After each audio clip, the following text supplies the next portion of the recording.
Welcome back, continuing the news. There was confusion at the Dovecote Memorial Park in St. Catherine over the burial of the late reggae icon Toots Hibbert. Family members were left disappointed as the burial could not take place because of a missing document.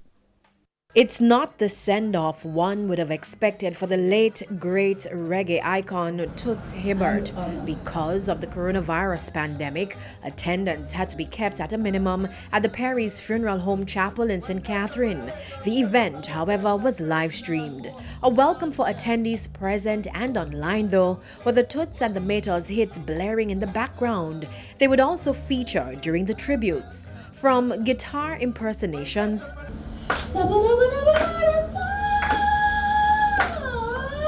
to favorite lines from songs. Give it to me 3 times. Give it to me no time.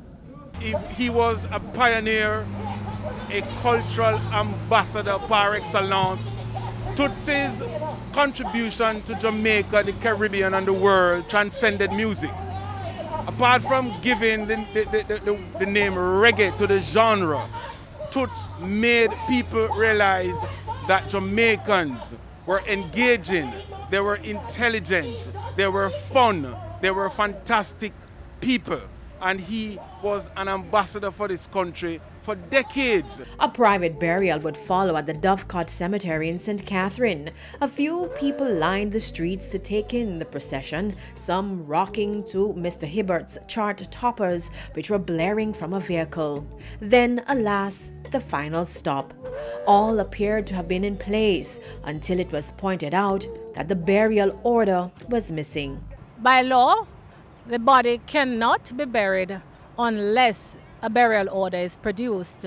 But this is not unique. This is not a unique situation, you know. Usually, you know, in all the midst of all the grieving and all the activities surrounding the plans of a funeral, sometimes these things do happen. I understand that it is on its way, so hopefully we'll be over with this part in short order. Minutes, however, turned into hours. It was clear that the burial order would not be forthcoming, so it was back to Perry's Funeral Home.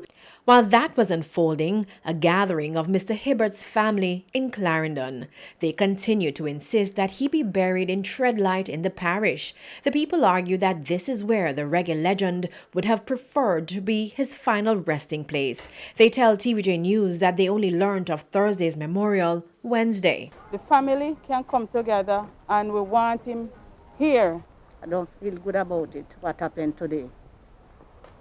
And I would like to see my brother because he planned with me was to meet me and carry me to his house. But in the midst of that, they cut word short. This is all family you see here of the legend Toots Hibbert. And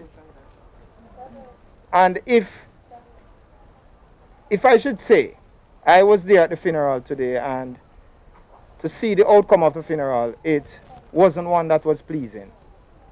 And I know that if there was togetherness with that side of family, with this side of family, we will achieve the goal of putting a legend to rest. It also goes to show that burying a legend in that manner, you know, it is not pleasing to the world because this man wasn't a small man. Mr. Hibbert died on September 11 at the University Hospital of the West Indies. He was 77.